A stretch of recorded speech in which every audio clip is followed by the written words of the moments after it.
যুক্তরাষ্ট্র ও ইসরায়েলকে কোনো পাত্তা না দিয়ে একাই যুদ্ধ চালিয়ে যাচ্ছে ইরান। ইরানের শক্তিশালী মিসাইলে অনেকটা বিপদগ্রস্ত হয়ে পড়েছে ইসরায়েল ও যুক্তরাষ্ট্র।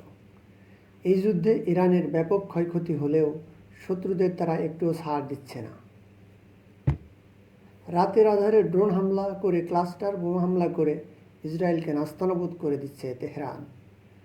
ডোনাল্ড ট্রাম্প ও নেতানিয়াহু ভেবেছিল ইরানের সর্বোচ্চ নেতা আয়াতুল্লাহ আলী খামেনিকে হত্যা করলে তারা ভেবেছিল তাদের বিজয় নিশ্চিত হবে।